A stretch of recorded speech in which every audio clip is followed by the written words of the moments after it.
ช่วยกันเดินมาทำเนาะการบริการการเข้านะครับเพื่อหาเงินการกุศลนะครับสลากการกุศลในครั้งนี้เพื่อหาเงินสมทบ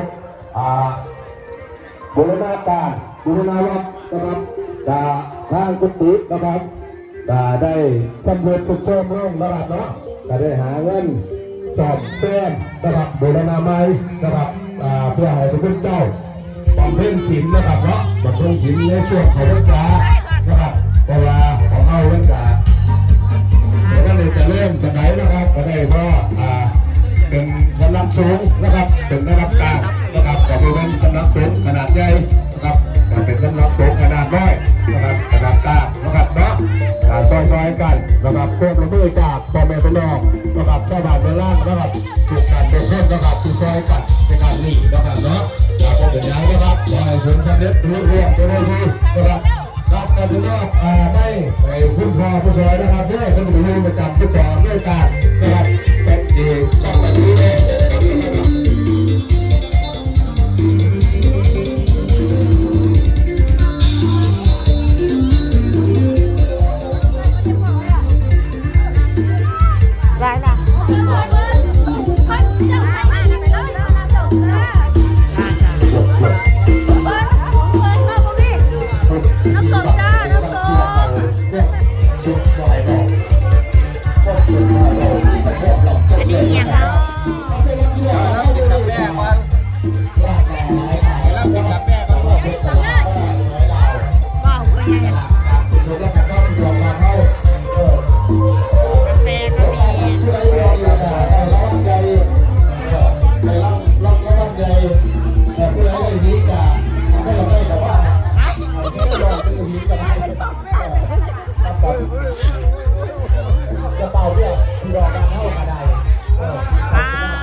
ร่วมประเทศร่วมกับสารแล้วว่าดูดีว่าหลายตัวหลายดูเราต้องทำจุดเดือดหลายเดือดบ้าที่เดือดบ้ารวมได้ร่วมแต่จากคนที่เราบ้านเฮาก็กับว่าคนที่เราบ้านเฮาแต่เราทำมิตรไปรู้ร่วมจะได้ดีนะครับว่าที่เราบ้านเฮาได้ถึงดีว่าออก300ก็ได้300ทุกทั่วเรียกนะครับหักว่าบัดเจ้าได้พบเลยเนาะรวมไปรวมด้วยกันดีแต่ขอขอบคุณที่ได้ทำให้หลายทีที่สามว่าคนใดคนใดมาให้กระไดลูกหลานจอยสามถ้าตาสลาก็ให้ยืดกันหลายไม่เป็นเพื่อนนะครับก็หลายไม่เป็นเพื่อนคงจะเป็นที่หายท่านนะครับก็สลาก็เท่ากันมังฉลากพี่น้องป้าอ่อนซ่อนมาเด้อจะเรียนเชิญบ้านโนนรังกันนอน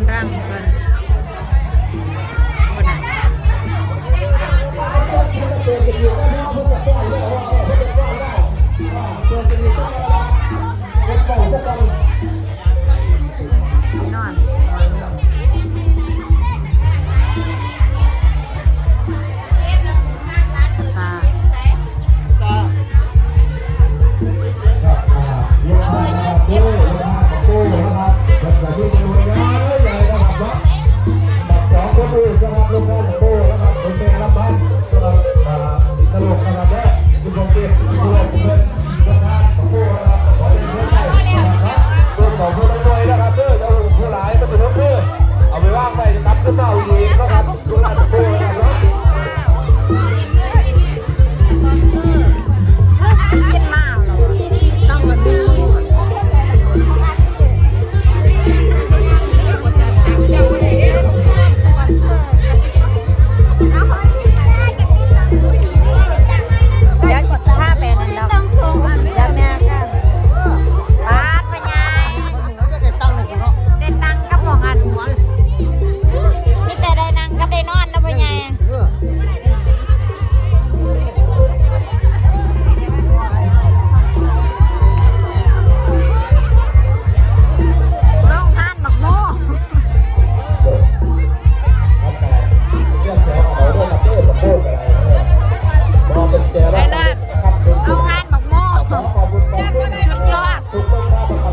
บ้านเขาอยู่ช่วง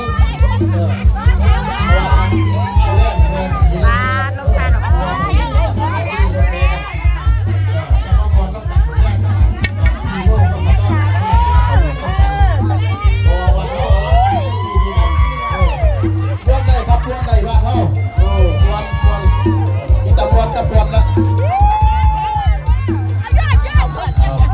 ขอประชาสัมพันธ์กันตั้งในบ้านเด้อตั้งแต่ผู้ใหญ่บ้าน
1 2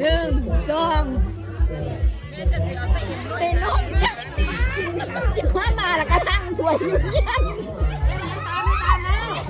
ปาด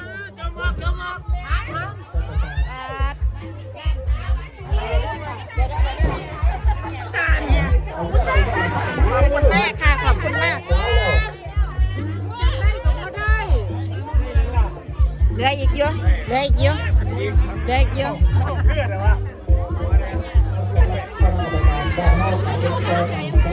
ได้สั่นได้สั่น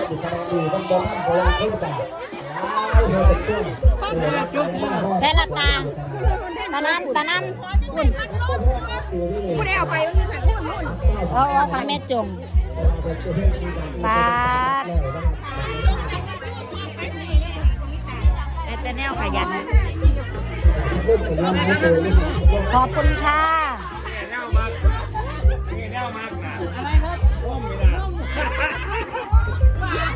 ขอบคุณมากค่ะโอ้ขอบคุณค่ะเอาได้ละบัดเนี่ยเอาได้ละเด้พ่อใหญ่ของหนู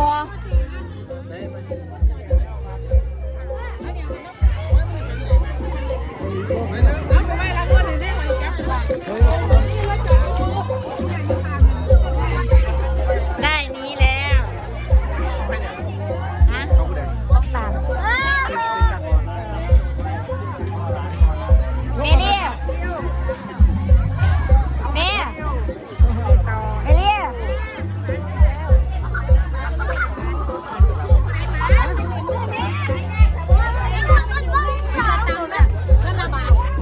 ของแม่ตาลลูกแม่ได้หัวสันว่างมันต้องหนาวหวานฮะแตงกูเสียบมันขึ้นมาจะไปซื้อตังดีนี่แหละเนี่ยอยากหาตังค์เนี่ยเป็นการเป็นตะลุ่มก็แบบว่าเดี๋ยวซาเล็กมาใส่เอา ไม่ขวดสีเขียว เด็กหน่อยได้ยังล่ะลูก ลาได้หัวกันแล้วมั้งแม่ลาได้หัวกันแล้วมั้งแล้วก็ไฟแล้วก็เด็ดอันนี้ปลาปลาได้กันละมั้ง แล้วก็ไฟเช็คแล้วก็ทาน โอ้คือเก่งแท้ ไฟเช็ค ใส่ละลูก ไฟเช็คที่เรา เสียยังเนี่ยของใคร ดีแล้วเขาง่ายได้ดีแล้ว โอ้สุดยอดแท้ แล้วพ่อก็ได้ไฟเช็ค แล้วก็ทานล่ะ ลา โอ้ได้ต้องทานป่ะ ลาได้แม่ลาได้สมบูรณ์เลย โอ้คือเก่งแท้ลูกน้ำก็ได้เคียงกับพอดีเลย อันนี้เชียงอุปกรณ์ ตัวเจ้าซ่านะครับบริการกุฏิ แตงโมวะลูกเดี๋ยวแตงโมคุยลูกปะ ร้านไม้นะครับแต่ว่าเชื่อเรื่องนะครับแต่ก็เชื่อหายต้นไม้ต้นร่มนะครับเชื่อร้อยกันนะครับเนาะแต่ถือว่านะครับท่านสลาการกุศลถือว่ามารวมทั้งบุญนะครับรวมกันในปีนี้นะครับครับนี่คือว่านะครับนะครับออกรวมทั้งบุญสามบุญนี้นะครับสามบุญนี้คุณแม่สมพิษนะครับสิริมโนตาเป็ดจมวนเงิน1,000 บาทนะครับแต่นางวราพรเดิมนะครับเป็นเงินจำนวน 2,000 บาทนะครับเนาะเป็นกำลังรวมสร้างคุณพิษนะครับ